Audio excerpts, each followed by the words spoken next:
مولانا امین احسن اصلاحی اپنی تفسیر تدبر قرآن میں نظم کلام کے حوالے سے مزید لکھتے ہیں، جس طرح خاندانوں کے شجرے ہوتے ہیں اسی طرح نیکیوں اور بدیوں کے بھی شجرے ہوتے ہیں۔ بعض اوقات ایک نیکی کو ہم معمولی نیکی سمجھتے ہیں، حالانکہ اس نیکی کا تعلق نیکیوں کے اس خاندان سے ہوتا ہے جس سے تمام بڑی نیکیوں کی شاخیں پھوٹی ہیں۔ اسی طرح بسا اوقات ایک برائی کو ہم معمولی برائی سمجھتے ہیں، لیکن وہ برائی کے اس کنبے سے تعلق رکھنے والی ہوتی ہے جو تمام مہلک بیماریوں کو جنم دینے والا کنبہ ہے۔ جو شخص دین کی حکمت کو سمجھنا چاہے اس کے لیے ضروری ہے کہ وہ خیر و شر کے ان تمام مراحل و مراتب سے اچھی طرح واقف ہو، ورنہ اندیشہ ہے کہ وہ دق کا پتہ دینے والی بیماری کو نزلے کا پیش خیمہ سمجھ بیٹھے اور نزلے کی آمد کو دق کا مقدمۃ الجیش قرار دے دے۔ قرآن کی یہ حکمت اجزائے کلام سے نہیں بلکہ تمام تر نظم کلام سے واضح ہوتی ہے۔ اگر ایک شخص ایک سورہ کی الگ الگ آیتوں سے تو واقف ہو لیکن سورہ کے اندر آیتوں کے باہمی حکیمانہ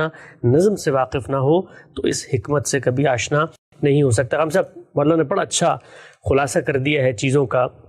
یہ بات جو ہم عام طور پہ کہتے ہیں قرآن مجید کے بارے میں، اس بات کو کوالیفائی کروانا، لوگوں کو باور کروانا، جب آپ یہ کہتے ہیں کہ دنیا کا ہر کلام ایسے ہی ہوتا ہے اور دیکھو اسی طریقے سے بات ہوتی ہے، پوری بات کو پڑھو، آگے پیچھے دیکھو، جب پڑھو گے تو اس کے بعد ایک کمپریہنسو نالج بنے گی، ایک ویو بنے گا، تمہاری اورینٹیشن بنے گی۔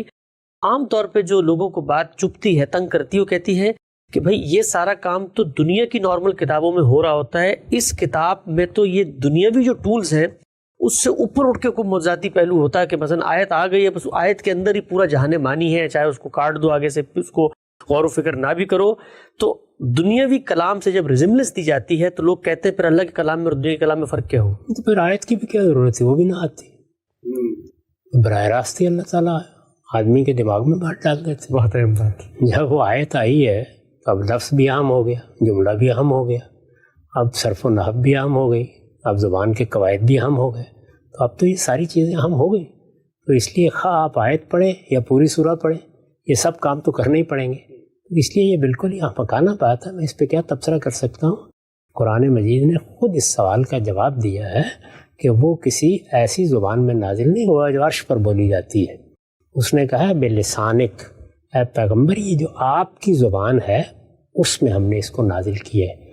اس میں معاملہ یہ نہیں ہے کہ وہ اللہ کی کتاب ہے، معاملہ یہ ہے کہ اللہ نے اس کتاب کے ذریعے سے انسانوں سے خطاب کیا ہے۔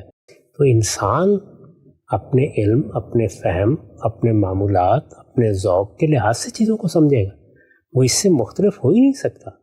تو اس لیے اللہ تعالیٰ نے بھی ان سب چیزوں کا لحاظ رکھا ہے، اس کو ایک کتاب کی صورت میں نازل کیا ہے، اس میں اسی طرح جملے ہیں، اسی طریقے سے اس میں فواصل ہیں، وہی تاثیر اس میں ان فواصل سے پیدا ہوتی ہے، اس میں آہنگ کا لحاظ رکھا ہے۔